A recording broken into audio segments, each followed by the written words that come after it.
कहते हैं जो मनुष्य दूसरों की दुख देता है उसे स्वयं ही उसका फल भोगना पड़ता है।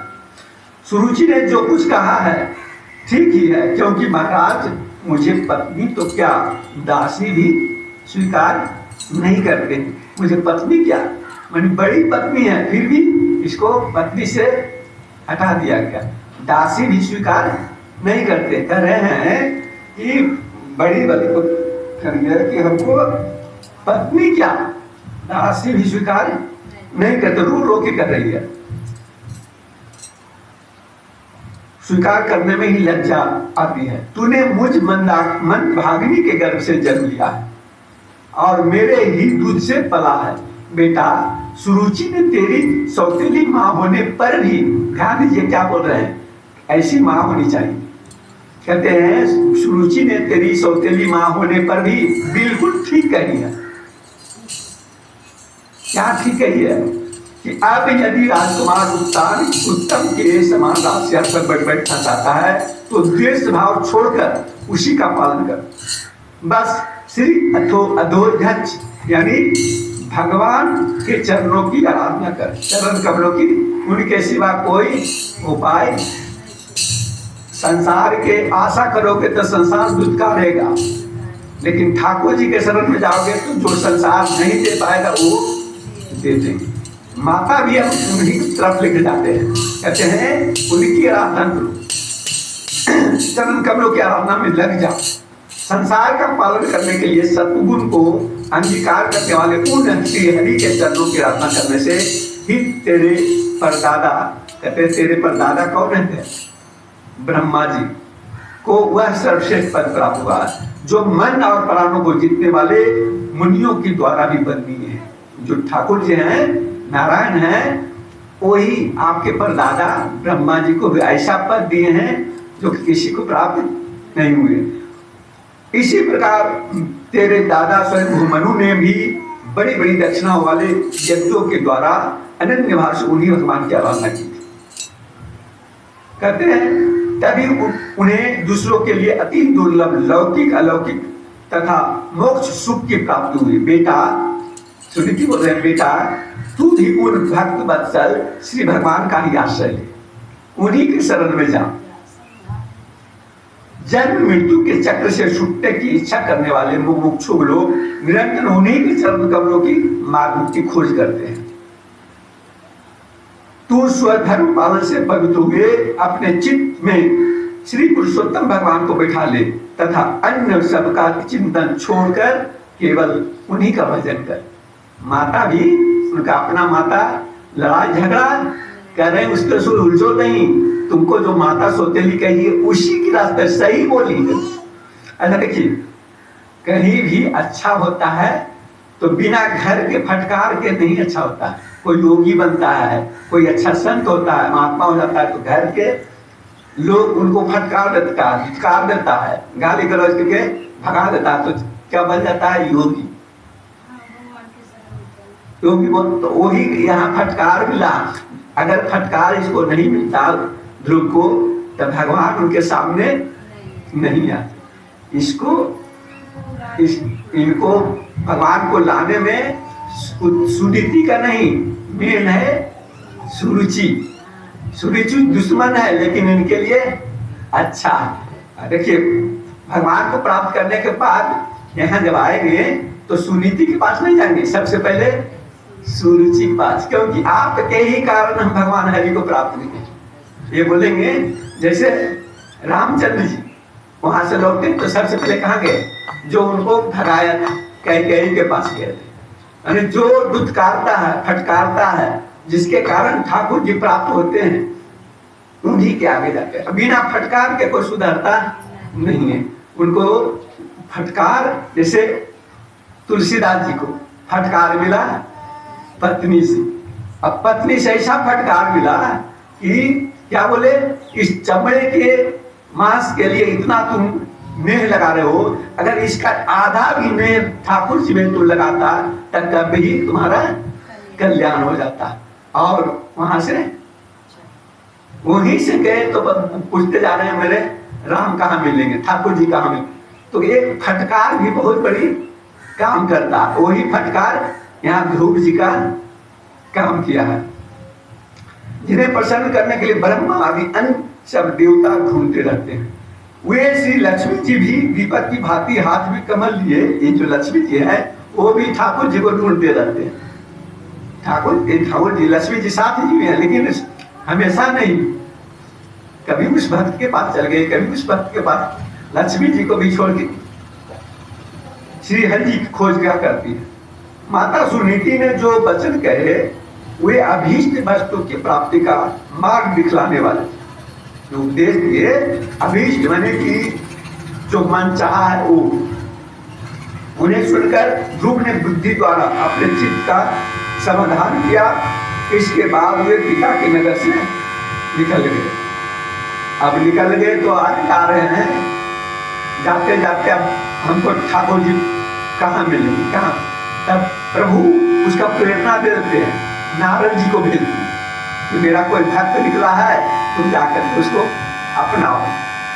अब नारद जी मिले, पहले समझाए ध्रुव जी को, पहले समझाए कि तुम कहाँ जा रहे हो, तुमको अभी तो खेलने कूदने का समय है। क्या है?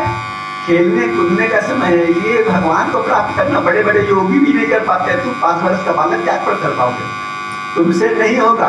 पूरा समझा, परीक्षा लिए, पहले टेस्ट लिए कि ये क्या करते। तो इस कहे ध्रुव जी कि हम कोई दूसरा नहीं है, उसके लिए उपदेश दीजिए। हम उस माता के चोट खाए हुए नाक के समान है, जब तक ठाकुर जी आपको प्राप्त नहीं होंगे तब तक मैं बैठने वाला नहीं, भूखले प्यासे जा रहे हैं। तब वही बोले कि पुत्र, परमात्मा को प्राप्त करने के लिए पहले एक गुरु की प्राप्ति, गुरु की होना जरूरी है। बिना गुरु के कोई परमात्मा की प्राप्ति नहीं किया है। तो बोले स्वामी आपसे अच्छा कौन गुरु हो सकता है। नारद जी को बोले कि आपसे अच्छा कौन गुरु हो सकता है, इसलिए आप ही मेरे गुरु बन जाइए, आप ही मेरे गुरु बन जाइए। तब नारद जी उनको दीक्षा दिए और ओम नमो भगवते वासुदेव का मंत्र दिए। और मंत्र देने के बाद वो क्या किए, उनके स्वरूप का वर्णन किए। ऐसे स्वरूप का ध्यान करना और मंत्र भी पढ़ते जाना। कैसा स्वरूप का ध्यान, ध्यान दीजिए। प्रसादिमुखं शाश्वत प्रसन्न वदनेक्षणं सुनाशं सूर्यं चारुकपोलं सुरसुंदरम। कहते हैं भगवान के नेत्र और मुख निरंतर प्रसन्न रहते हैं। उन्हें देखने से ऐसा मालूम होता है कि प्रसन्नता पूर्वक भक्त को वर देने के लिए उद्यत है। उनकी नासिका, भौहें और कपोल बड़े ही सुहावने हैं। श्री हरि नारायण का स्वरूप का वर्णन किया जा रहा है।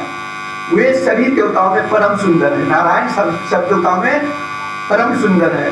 उनकी तरुण अवस्था है, सभी अंग बड़े सुडौल है। ऐसा स्वरूप का चिंतन करना है, ऐसा स्वरूप का चिंतन करना है कि उनकी तरुण अवस्था है, किशोर अवस्था है, सभी अंग बड़े सुडौल है। उनके लाल लाल होठ है, क्या है, लाल लाल होठ और रत्नारे नेत्र है।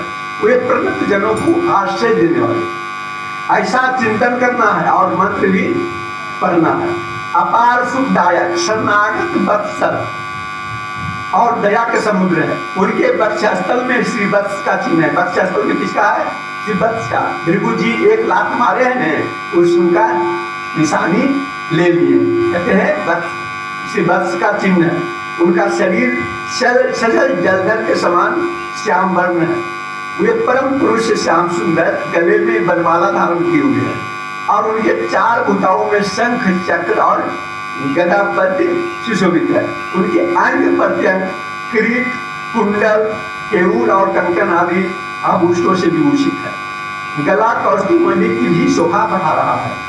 ऐसा नारद करे कि ऐसे स्वरूप का चिंतन करना। तथा शरीर में रेशमी पीताम्बर है। क्या है? शरीर में रेशमी पीताम्बर है।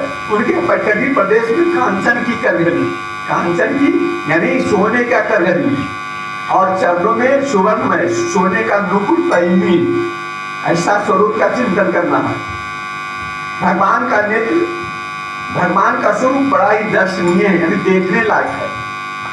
दसवीं शांत, भगवान के हमेशा शांत रहते हैं तथा मन और नयनों को आनंदित करने वाला है। जो लोग प्रभु का मानस पूजा करते हैं, मानसिक पूजा करते हैं, उनके अंतःकरण में वे हृदय कमल की कनिका पर अपने नग्न मनोहर पदार्थ को स्थापित करके विराजते हैं। जो मानसिक करते हैं उनके हृदय में आकर विराज करते हैं, ये सत्य है। इस प्रकार धारणा करते करते जब चित्त स्थिर और एकाग्र हो जाए तब उन बताए प्रभु को, उन बताए जो वर देने वाले हैं, बताए प्रभु का मन ही मन इस प्रकार ध्यान करें कि वे मेरी ओर अनुराग भरी दृष्टि से निहारते हुए क्या कर रहे हैं, मन मन मुस्कुरा रहे हैं। क्या कर रहे हैं, मन मन मुस्कुरा रहे हैं। भगवान की मंगलमयी मूर्ति का इस प्रकार निरंतर ध्यान करने से मन शीघ्र ही परम आनंद में डूबकर तल्लीन हो जाता है और फिर वहां से लौटता नहीं है, फिर वहां से लौटता नहीं है। इस प्रकार भगवान को वो चिंतन करने के लिए अब क्या करते हैं, प्रहलाद जी सबसे पहले कहाँ गए, कहे कि तुम जाओ वृंदावन में। जो वृंदा ब्रज है, ब्रज में एक मधुबन है, मधुबन में जाकर के तुम तप करो, वहां तप निरंतर करना। तो ये सबसे पहले क्या किए कि वहां जाकर के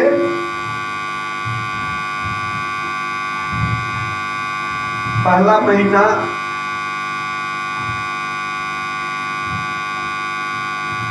त्रिकाल संध्या करने लगे। त्रिकाल संध्या करते करते फल पर रहने लगे। फल पर रहने, दूसरा महीना फल को 4 दिन पर खाने लगे, 4 दिन पर खाते थे।